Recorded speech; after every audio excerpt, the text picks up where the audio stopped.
গরুর গোশত রে, গরুর গোশত রে, যত রকম গোশত খাই।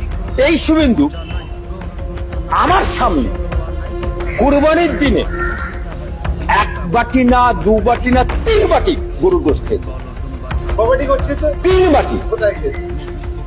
পশ্চিম মেদিনীপুরে শাহাবুদ্দিনের বাড়িতে, নাম বলে দিচ্ছি।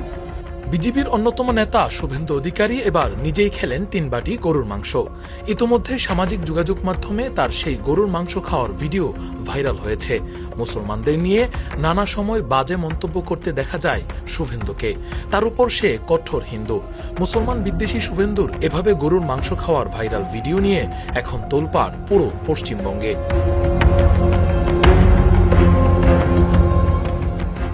ভিডিওটির সত্যতা যাচাই করতে গেলে ভারতীয় গণমাধ্যমকে এক ব্যক্তি বলেন, 1 বাটি নয়, 2 বাটি নয়, 3 বাটি কুরবানির গরুর মাংস তাদের সামনেই টপাটপ গিলে ফেলে সে। আবার রাতে খাবে বলে আবার টিফিন কেরিয়া করে বয়ে নিয়ে গেছে।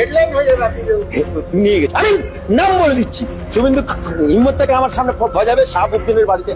নেটিজেনরা বলছেন, এপ্রিলে ঘটে যাওয়া কাশ্মীর হামলার ঘটনায় শুভেন্দু সরাসরি মুসলমানদের উপর দায় চাপিয়ে মুসলিমদের 260টি লাশ ফেলার হুমকি দিয়েছিল।